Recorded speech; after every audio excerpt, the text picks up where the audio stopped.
Indonesia has just recently signed two major economic partnership agreements with the European Union and Canada as part of the government's strategic programs in expanding the country's international trade and in attracting foreign investment into the country.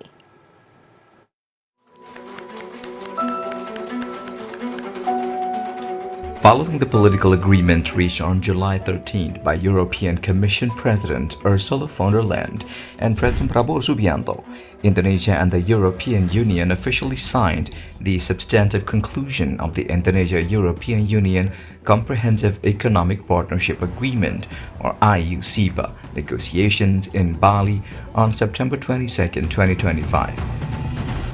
The agreement on the conclusion of the negotiations was signed by Coordinating Minister for Economic Affairs Erlangga Hartarto and European Commission Commissioner for Trade and Economic Security Maros Stojkovic.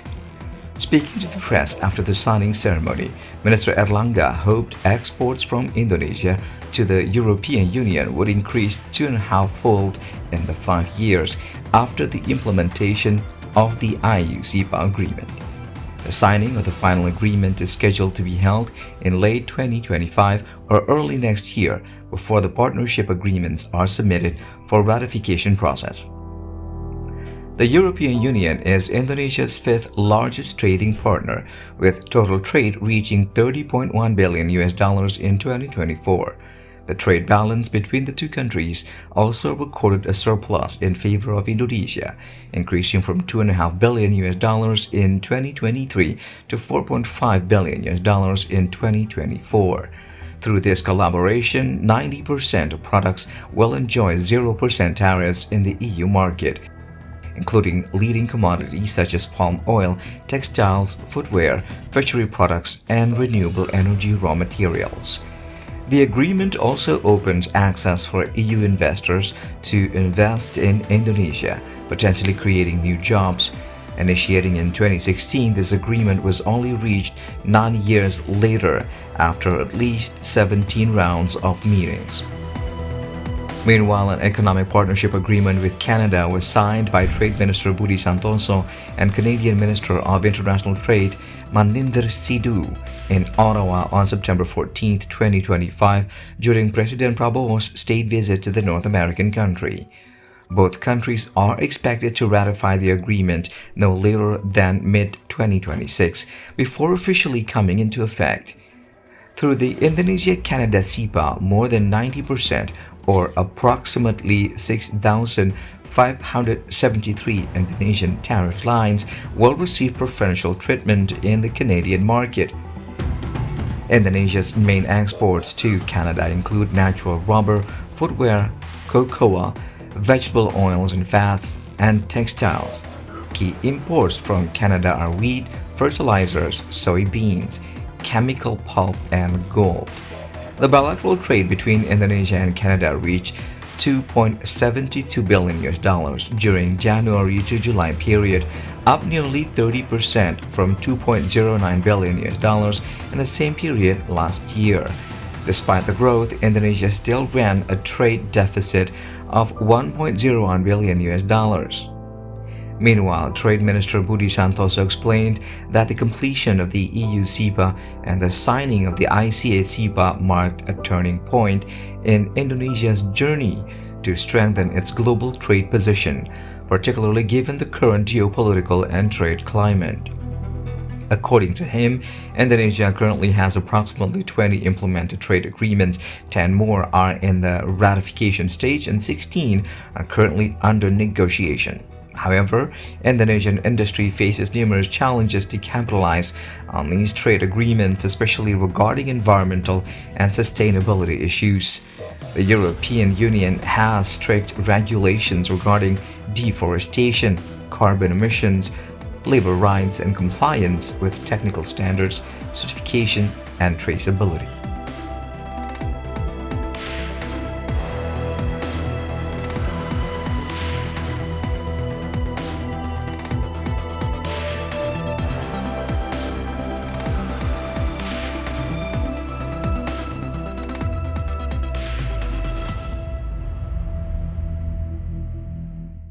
Indonesia recently signed economic partnership agreements with the European Union and Canada as part of the government's strategic programs to boost exports amid rising global uncertainties.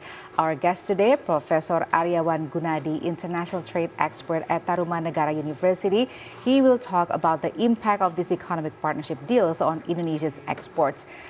Professor Aryawan Gunadi, thank you very much for being with us today. Thank you very much, Ibu Valerina. Okay, so Indonesia just recently signed economic partnership agreements with the European Union and Canada. How important are such economic partnership deals in expanding Indonesia's international trade? First of all, if we see that signing the Indonesian EU agreement, trade agreement, especially in Bali in September 2025, I believe that this new free trade agreement will transformative for Indonesian trade. So I think this is good for Indonesia because Indonesia is not only signing with EU but with Canada. For example, the EU SEPA is set to eliminate tariff to over 90% of the goods, which Indonesia project will double its 30 million or maybe 1 billion bilateral trade with the EU within 5 years. So this is a good opportunity for Indonesia.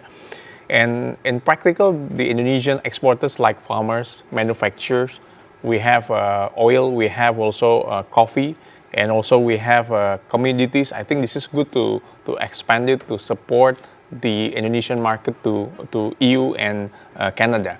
And if we see that the SIPA and ICA SIPA also cover services, investment, and regulatory cooperations, we call it as a WTO plus, and creating more secure and predictive trade rules. So we believe that even we know that we have a free flow trade of service between Indonesia, EU, and Indonesia, Canada, but we believe that the sustainability, the issue of Indonesian export will be better than before. Okay, now let's talk about the economic cooperation with the European Union first. As you said, 90% of Indonesia's product will enjoy a preferential tariff, up to 0% even.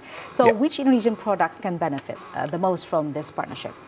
Yes, based on the list that I got, and also Indonesia key agricultural products. Of course, the first is that palm oil, coffee, and also other communities, because I think this is good to support Indonesian export to EU. And also, if we see textiles, apparel, and footwear like clothing, garment, and shoe marker also stand to gain significantly. I think we can boost the EU market.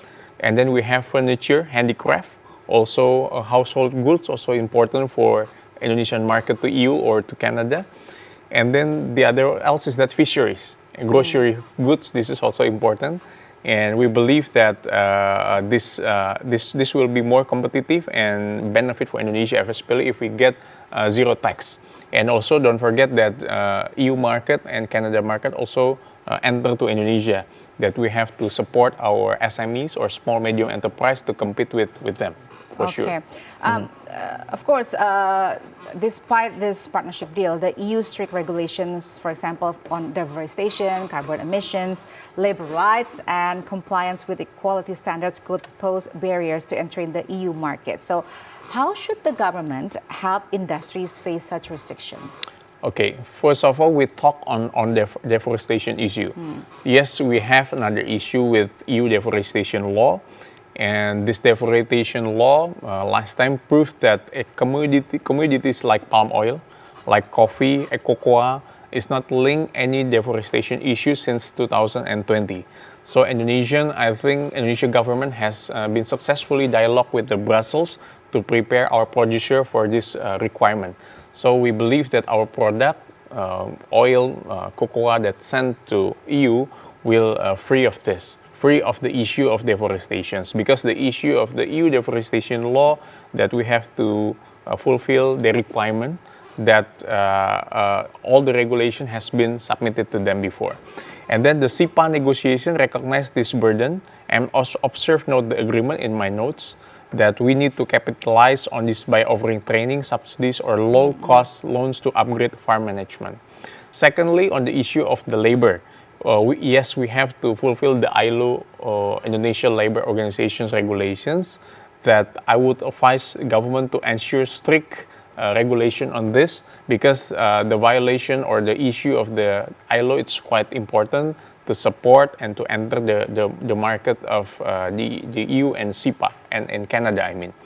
So, and on technical standard, the SEPA includes provisions to reduce non-tariff barrier. I think Indonesia will fulfill this. EU product like certification, eliminating the need for our exporters also important. And we believe that we can fulfill all the regulations required by EU and Canada. In such a short time, do you think we can achieve all those requirements? Yes, I think the government already negotiated with this, especially for the EU deforestation law, the implementation. So I think now the government urged the ministry to support the EU and the trade agreements between EU and Indonesia and the Canada with Indonesia. So we believe that both of these agreement will be fulfilled as soon by the government. And don't forget also we will enter the African market like Tunisia and Mozambique, if I'm not mistaken. So the government would like to expand not only with China, with the East, and also with the West, United States, but we can expand it more with several potential countries that we can cooperate. Okay, because it will take effect in 2026, right? Yes, it can affect. Yeah. Okay, so of course we know that this deal not only increase Indonesia's export, but can also open up for more investment from European unions and Canada. So what industries could be affected by the entry of European investors to Indonesia? Okay. Affected, yes, of course, textiles and apparel. It can be affected because, as you know, that government producer getting bigger, and then the agreement also will explicitly say to cover textiles, footwear among Indonesian key exports. This is, and second one is that processing food and agro industry. This is quite important, like seafood, like agribusiness benefit from duty-free access, also important. Furniture, handicrafts, and also manufactured goods. This is quite important, and it will be affect with this kind of agreement. With Canada, we don't have a big potential export because it's not quite big, but we try to collaborate with them. We believe that with several primary commodities like rubber, cocoa, and oils, butter, margarine, several products, and especially mineral, we can support them and we can collaborate, and we can fulfill our obligation in trade agreements between Indonesia and Canada. Okay, just like you said that our opportunities with Canada is not as big as with the European Union. So what thing or what products that can be, potentially increased through this kind of agreement? Yes, of course, as I said, that textiles, apparel also important, processing food, agro industry is also important.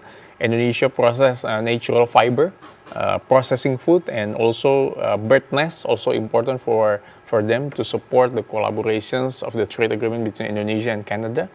Like manufactured goods, as I mentioned, also important. Wood furniture, handicrafts, electronic and households that we can maximize, we can boost, so we can enter Canada market, because that's the homework, biggest homework for Indonesians government, to urge the Indonesian exporter to support these trade agreements by elaborating, by coordinating with the SMEs, so that they can enter the Canadian market. So this is the big job, quite big job for us. Yes. Yeah, and hopefully it will be, be implemented soon, so that it's really going to help improve Indonesia's export to European Union and Canada. Yes.